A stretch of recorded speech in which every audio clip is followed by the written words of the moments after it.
The Apollo University, University of Leicester, 35 lakhs fees for 3-year BTech CSE UK. Manikanta అవునా? లోపలికి వెళ్ళండి. నమస్తే అన్న. నిన్ను కూడా పిలిచారా? కూర్చోండి. నమస్తే అన్న. మణి అని ఓల్డ్ రౌడీ షీటర్. ఒకప్పుడు పెద్ద ముదురు, ఇప్పుడు సాధువులా మారిపోయాడు.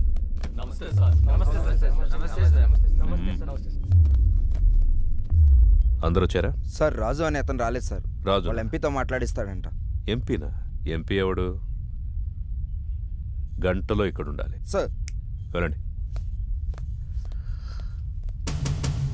సార్ ఏంటి ఇంతమంది?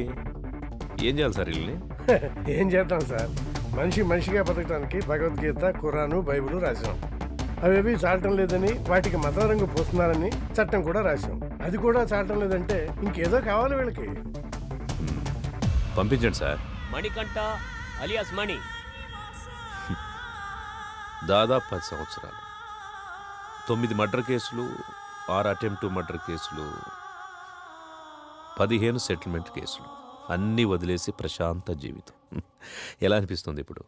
ఇప్పటిదాకా ఎలా బ్రతకగలిగానా అనిపిస్తుంది సార్. అప్పుడేదో ఆవేశంలో ఏదో సాధిద్దామని కత్తి పట్టుకుని తిరిగాను. వెనక్కి తిరిగి చూసుకుంటే ఒంటిపై ఘాట్లు తప్ప, సమాజంలో పగ తప్ప ఏం మిగలలేదు. మరి సడన్గా ఇంత మార్పు ఏంటి? 3 సంవత్సరాల క్రితం 10వ తరగతి చదివి నా కూతుర్ని ఎగ్జామ్స్ రాయించడానికి తీసుకెళ్తుంటే అటాక్ చేశాను.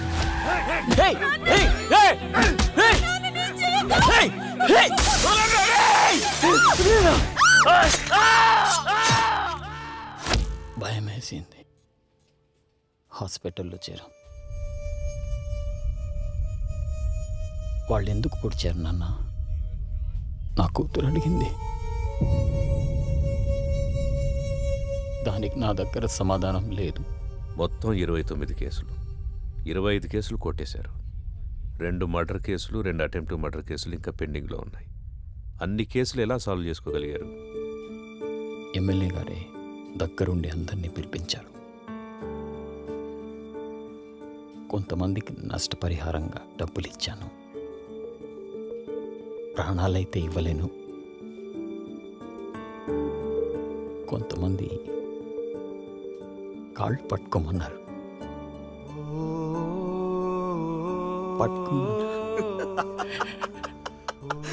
మణిగాడు నా కాళ్ళు పట్టుకున్నాడు.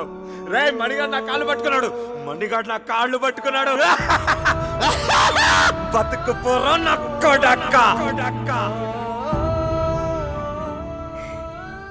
ఇంకొంతమంది నేను నా ప్రాణాలు కావాలన్నా. వదిలేస్తామా? వాడు కాళ్ళు పట్టుకుంటే వదిలేస్తామా? వద్దు, వాడి ఊపిరి కావాలి.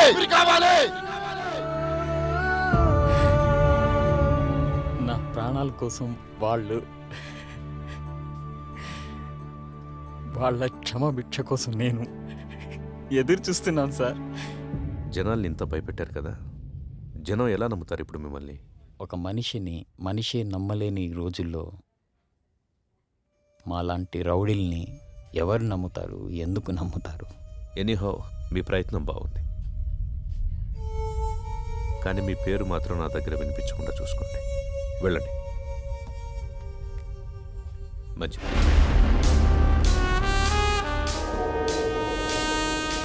వీడు చూపేంట్రా ఇంత తేడాగా ఉంది. చూడు ట్రాక్ రికార్డ్ ఎట్టు విందో.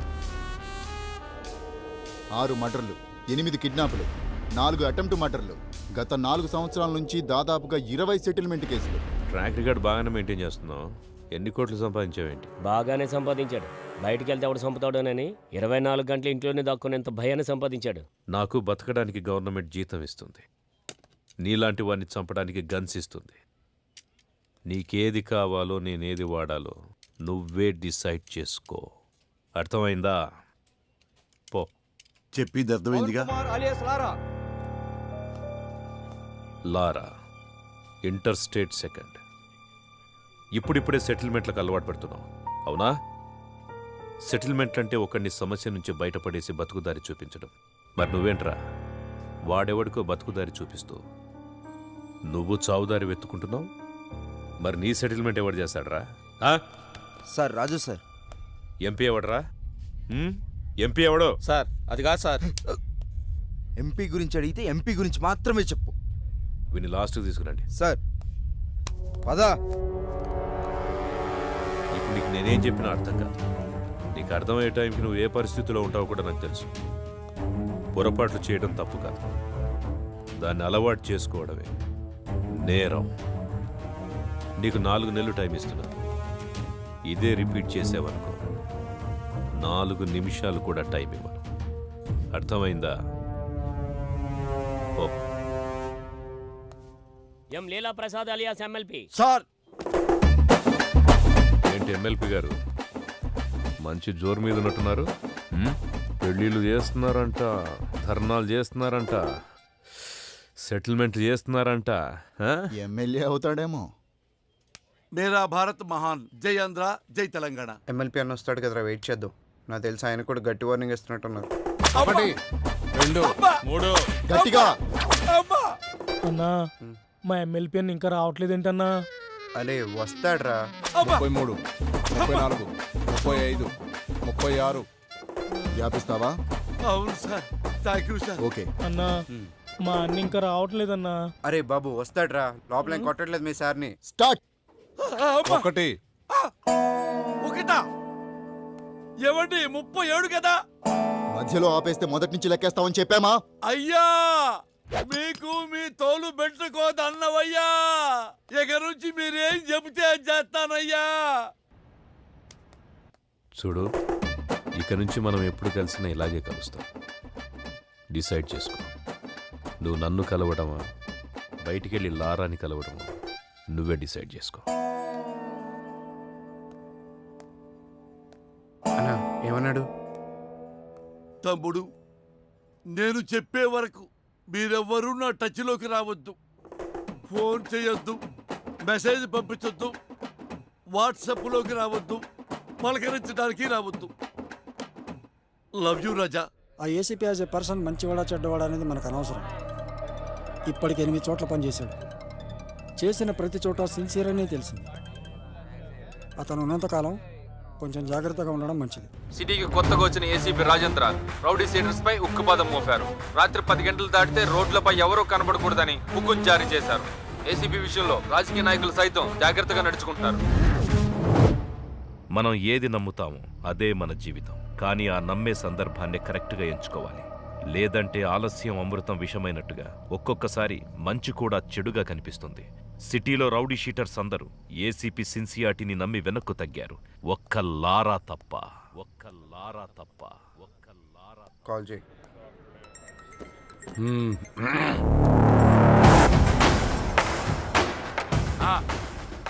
నా డబ్బులు అన్నా. ఎంత చెప్పారు నీకు? పెడేపోన్. ఇవ్వనంటున్నాడు. మళ్ళీ చేయి. సరే. కట్ చేశాడు.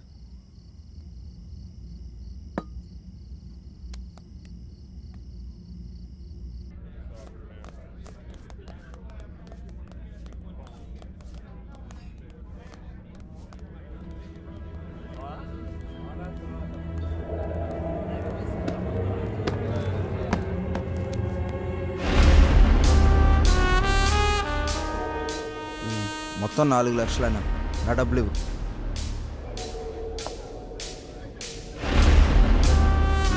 ఇందాక చెప్తున్నావు. అదేనా బాలి గురించి.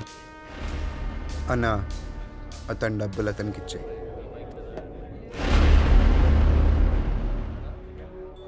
నీతో ఏమన్నాడు? అన్నా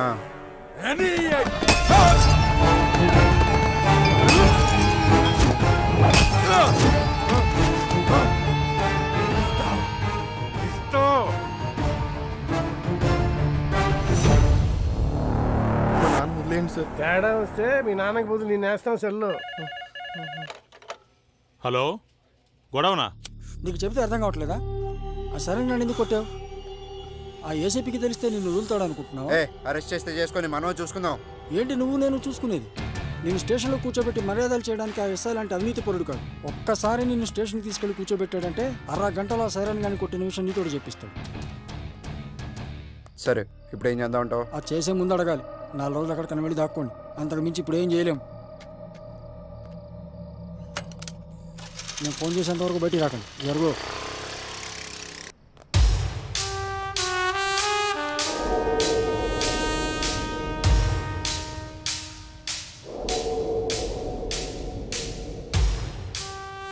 సార్ ఇతను ఎవరికో డబ్బులు ఇవ్వాల్సి ఉంటే అతను లారాని తీసుకుని వచ్చాడు. కొట్టిందెవరు? లారా. పట్టుకోండి. రేమా, నేను ఒక 4 రోజులు సిటీ అవుట్స్కట్స్లో ఉంటున్నాను. ఎవ్వరూ నాకు డైరెక్ట్గా ఫోన్ చేయకండి. ఏదైనా ఉంటే డైరెక్ట్గా వచ్చి కలవండి. ఓకేనా? అర్థమైందా? అర్థం అవ్వట్లేదా నీకు? ఏసీ సిన్సియర్ అని చెప్తుంటే అర్థం అవ్వట్లేదా నీకు? చూడలేదా?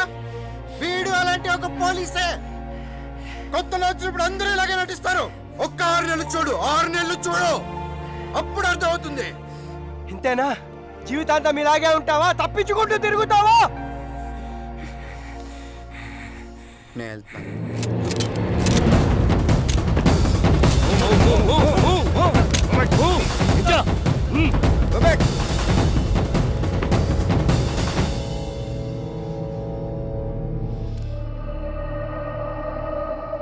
వాళ్ళని వదిలేయండి, నేను వస్తాను.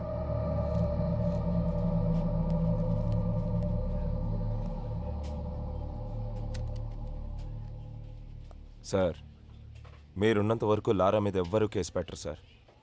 ఎందుకంటే మధ్యలో ఎమ్మెల్యే వీరభద్రం ఉన్నాడు.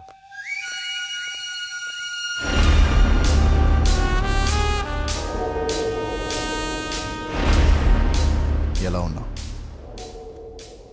పోలీసులు ఉన్నప్పుడు రాకూడదు కదా, అందుకే కొంచెం లేట్ అయింది. ఎమ్మెల్యే సగం ఆస్తులు సైరన్ పేరు మీద ఉన్నాయి. సైరన్ ఆయనకు బినామీ సార్. ఇప్పుడు నీతో కేసు పెట్టిస్తే ఆ లారాగాడు నువ్వు డబ్బులు ఇవ్వాల్సిన చేత కేసు పెట్టిస్తాడు. మీరు కేసుని కేసులా చూస్తారు, సైరన్ అరెస్ట్ చేస్తారు. అదే జరిగితే నిన్ను పాలిటిక్స్లోకి తీసుకురావడం కష్టం అవుతుంది. ఆ ఏసీపీ గాడు ట్రాన్స్ఫర్ అయిన గంటలో ఆ లారాగాడి సంగతి తేలుద్దాం. వస్తాను సార్. టేక్ కేర్, నేను చూసుకుంటాను. అన్నా, మనం సైలెంట్గా ఉంటే వాడికి చేతకాని వాళ్ళ కనబడుతున్నాం. వాడిని వదిలేస్తే ఇలానే ఎగిరెగిరి పడుతూ ఉంటాడు. వాడికి గట్టిగా అటాక్ ఇస్తేనే మన జోలికి రాకుండా ఉంటాడన్నా. బాలరాజు, తెలివైన వాడిని నమ్మకంతో కొట్టాలి, తెగించిన వాడిని అదును చూసి కొట్టాలి. మనకి ఒక అవకాశం వస్తుంది. సార్, వీడిని డీల్ చేయడం ఇలా కాదు సార్, పంపించేయండి.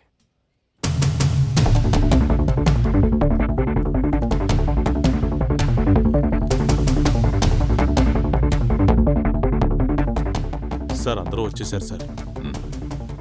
రేయ్, మీ అందరినీ నేను ఇక్కడికి ఎందుకు పిలిపించాను ఈ పాటికే మీకు అర్థమై ఉంటుంది. అడవిలో ఉన్న జంతువు ఊరి మీద పడితే ఏం చేస్తారా? తీసుకెళ్లి బోన్లు పెడతాం సార్. మరి మీరంతా ఎందుకురా లారాతో తిరుగుతున్నారు? వాడు జంతువులా మారి జనాల్ని భయపెడుతుంటే వాడికి దూరంగా ఉండాల్సింది పోయి మీరు వాడితో ఫ్రెండ్షిప్ చేస్తున్నారా? కూర్చోబెట్టి బీర్లు దాపుతున్నారా బార్లో? మేము లారాతోనే ఉంటాం, లారా కోసం చస్తాం అని మీలో ఎవడైనా ఉంటే రండ్రా ముందుకి. ఇంకోసారి మీరు వాడితో తిరిగినట్టు కనిపించిన, మీరు వాడితో కనపడిన, ఆఖరికి వాడి ఫోన్ కాల్ రిసీవ్ చేసుకున్న, మీ అందరి మీద రౌడీ షీట్ ఓపెన్ అవుతుంది. వాడిని మళ్ళీ మీ బార్లో చూసిన, మీ బార్లో కూర్చోబెట్టిన, మీ బార్ సీజ్ అయిపోతుంది. మీకు ఇదే లాస్ట్ వార్నింగ్. నాతో పాటు మీరు కూడా జనానికి న్యాయం చేసిన వాళ్ళు అవుతారు. బాబు నమస్తే. మీ పనిలో మీరు ఉండండి. ఎవరన్నా అడిగితే ఈ వెనక లారా ఉన్నాడని చెప్పండి. అలాగే సార్, థ్యాంక్ యూ. బాబు, మనం ఇక్కడ ఉండేవాళ్ళం. ఆ ఏసీపీ వాళ్ళు ఉంటాడు, రేపు పోతాడు. మొన్న మా అన్నను పిలిచి వార్నింగ్ ఇచ్చాడంట. ఈ బారు నీ అడ్డాగా మార్చుకున్నావంట. దయచేసి ఆయన ఉన్నంతకాలం ఏమీ అనుకోవద్దు, ఈ బార్కి రావద్దు.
కాదురా. నాతో రా. అరే అరే అరే అరే లారా లారా ఆగరా, నా మాట వినరా. ఆ ఏసీపీతో గొడవలు వద్దురా. ఏయ్! ఆ ఏసీపీ గారు మిమ్మల్ని భయపెట్టాడు కదా, ఇప్పుడు నేను వాడిని భయపెడతా. చూపిస్తారా?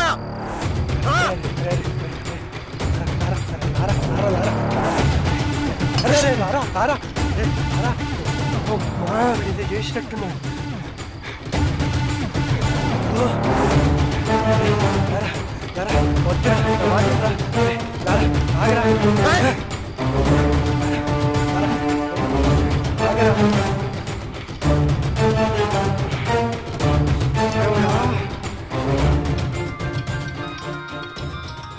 లారా,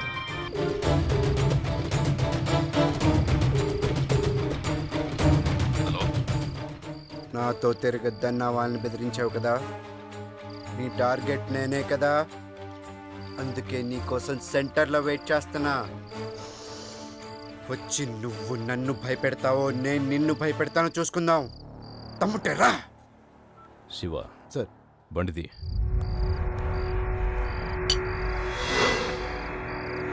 నీకు దండం పెడతా రారా.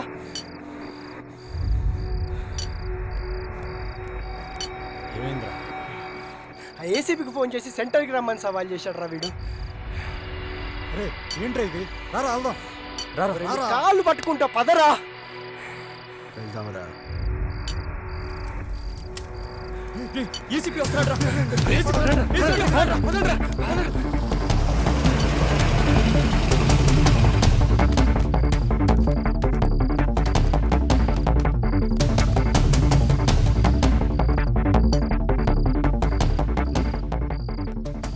నువ్వేంట్రా మమ్మల్ని బెదిరించేది? నువ్వేంట్రా మమ్మల్ని బెదిరించేది? అసలు ఎవరు నువ్వు? 5,000 కోసం 10,000 కోసం కక్కుర్తి పడతావు. ఎక్కడ డబ్బులు వస్తావు ట్రాన్స్ఫర్లు చేయించుకుంటావు. నువ్వేంట్రా మమ్మల్ని భయపెట్టేది? బెదిరిస్తావా?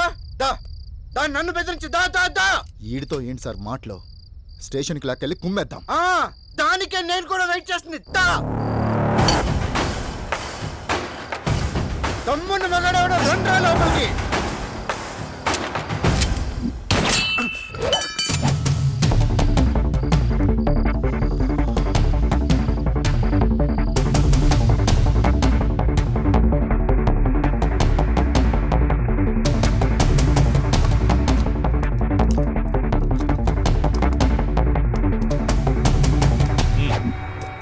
సీను.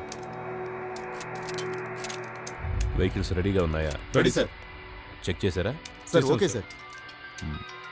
Okay sir. లారా, వయసులో ఉన్నావు, బోలెడు భవిష్యత్తు ఉంది నీకు. వాళ్ళు ఎలాగైనా నేను ఇరికించి నీ చాప్టర్ క్లోజ్ చేయాలనుకుంటున్నారు. ఏదో ఒకటి చేసి తప్పించి పారిపో. పెద్దవాడిగా నేను నీకు ఇచ్చే సలహా ఇదే. వెళ్ళిపోయిపో. ఈ ఒక్కసారికి నాకు అవకాశం ఇవ్వండి, లేదంటే మనకు చాలా కష్టం అవుతుంది సార్.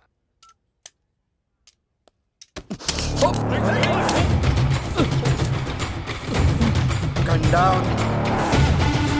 Guns down.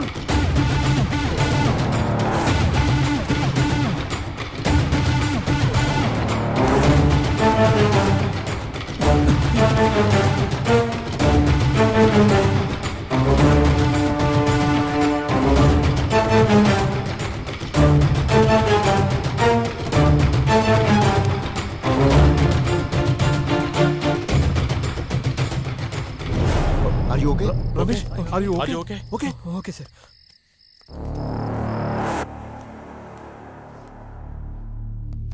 వాడు వెళ్ళేటట్టు చేసి తప్పు చేశాం సార్. లేదండి, వాడికి పోలీసులంటే భయం లేదు. ఇప్పుడు వచ్చింది. నాకు కావాల్సింది కూడా అదే.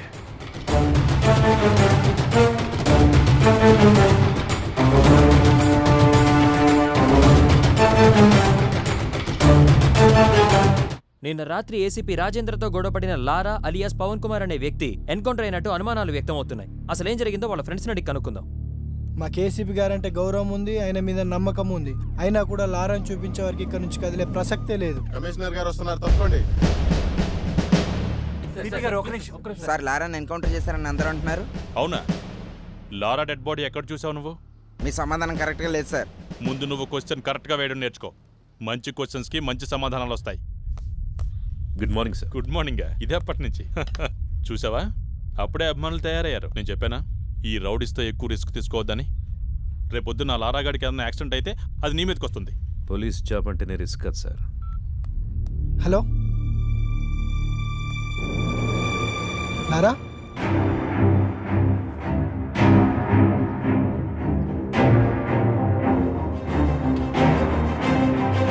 నమస్కారం. నా పేరు లారా. రాత్రి పోలీసులు నన్ను ఎన్కౌంటర్ చేయబోతే తప్పించుకున్నాను.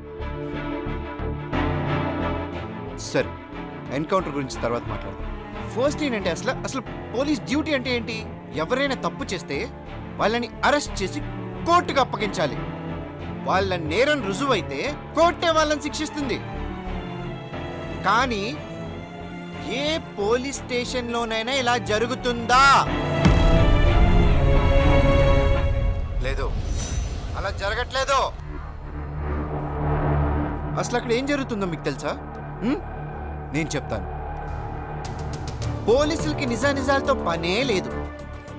మన దగ్గర డబ్బుంటే పోలీసు మనకు అమ్ముడుకోవడానికి రెడీగా ఉంటాడు. మన దగ్గర పలుకుబడి ఉంటే మనకు నమస్కారం పెట్టడానికి ఎదురు చూస్తూ ఉంటాడు. అప్పుడు మనం చెప్పిందే రాస్తాడు. దాన్నే మనం ఎఫ్ఐఆర్ అంటాం. ఇక్కడ మనం బతకాలంటే డబ్బైనా ఉండాలి, పలుకుబడైనా ఉండాలి. ఈ రెండూ లేకపోతే ఎవడేమన్నా పడుండాలి, లేదా వాళ్ళ చేతిలో చావాలి. అంతే. అక్కడ మిస్ అయితే పోలీసులు ఎన్కౌంటర్ చేసేస్తారు. అదే నాకు జరిగింది. ఇది మన పోలీసులు, మన చట్టం.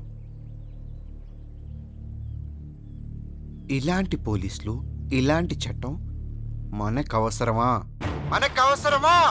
వాళ్ళు చెప్పాడు కదా, అందుకే నా రూల్స్ నేనే పెట్టుకున్నాను, నా చట్టం నేనే రాసుకున్నాను. దానికి వీళ్ళు పెట్టిన పేరు రౌడీజం సెటిల్మెంట్స్.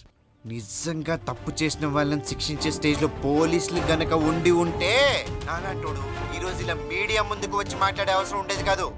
లంచాలు ఇస్తేనే లా అండ్ ఆర్డర్ పనిచేస్తుంది, పొలిటికల్ పవర్ ఉంటేనే పోలీసులు పనిచేస్తారు అంటే అలాంటి పోలీసులు, అలాంటి చట్టాలు మాకు అవసరమే లేదు. లేదా? లంచం తీసుకొని పోలీస్ స్టేషన్ ఉందా? ఉంటే చెప్పండి, నేను అక్కడికి వెళ్ళి లొంగిపోతాను. నిజంగా లంచం తీసుకోకుండా పోలీస్ స్టేషన్ పనిచేసిన రోజు డ్యూటీగా చేసే పోలీస్ వచ్చిన రోజు నేను ఇవన్నీ ఆపేస్తాను. అప్పటిదాకా నేను ఇలాగే ఉంటా. ఎవడు అడ్డొస్తాడో నేను చూస్తాను. సార్, వాడిని మీరు తక్కువ అంచనా వేశారు.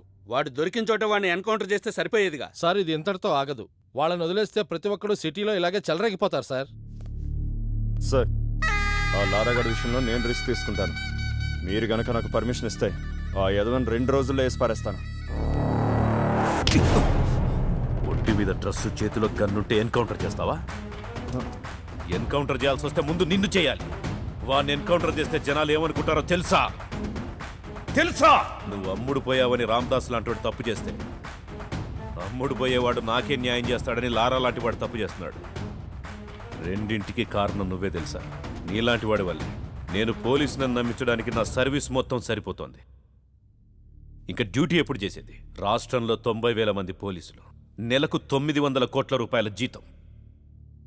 ఆఫ్టర్ ఆల్ కూరగాయలు అమ్మే అమ్మాయికి భద్రత లేకుండా పోయింది. ఇది మన పోలీస్ డ్యూటీ. సిన్సియర్గా డ్యూటీ చేస్తే ఏమొస్తుంది సార్? ట్రాన్స్ఫర్స్ తప్ప. లేదా కేసు వాళ్ళకు అనుకూలంగా ఉన్న వాళ్ళకి మారుస్తారు. ట్రాన్స్ఫర్లకే భయపడితే ఈ ఉద్యోగం ఎందుకు నీకు? నిన్ను ట్రాన్స్ఫర్ చేస్తే ఈ ప్లేస్లోకి ఇంకో పోలీసే వస్తాడు, పొలిటీషియన్ రాడు. ప్రతి పోలీసు నిజాయితీగా ఉంటే ఎంతమంది నన్ను ట్రాన్స్ఫర్ చేస్తారు? ఎంతమంది దగ్గరికి కేసును మారుస్తారు? తప్పు చేసేవాడు అలాగే ఉంటాడు. నిన్ను భయపెడతాడు, డబ్బా చూపిస్తాడు. దేనికి లొంగకపోతేనే డ్రెస్ చేసుకో, లేదంటే ఉద్యోగం మానేసి బ్రోకర్ పని చేసుకో. మనందరి డ్యూటీ క్రైమ్ని పెంచడం కాదు, క్రైమ్ని కంట్రోల్ చేయటం. రామ్దాస్ దగ్గర 2 లక్షలు తీసుకొని లారాని రౌడించేశావు. నీకు 10 లక్షలు ఇస్తా. వాడిని మనిషి చేయి. రాజేంద్ర, మనిషి విమానాన్ని కనిపెట్టాడు, అంతరిక్షాన్ని కూడా కనిపెట్టాడు. దానికంటే ముందు మనిషిలో ద్వేషం, పగ ఉంటాయని, అవి మనిషిని చంపేస్తాయని చెప్పి చట్టాన్ని కూడా కనిపెట్టాడు. తల్లిదండ్రులు జన్మనిస్తారు, గురువు జ్ఞానాన్నిస్తాడు, పోలీసులు భద్రతనిస్తారు. ఈ 3 ఉంటేనే మనిషి మనిషిగా బ్రతకగలుగుతాడు. అలాంటి డ్యూటీయే రాజేంద్ర చేస్తున్నాడు. ఇంత బాధ్యతగా మీరు డ్యూటీ చేస్తేనే డిపార్ట్మెంట్లో ఉండండి, లేదంటే మా వల్ల కాదని రిజైన్ చేసి వెళ్ళిపోండి.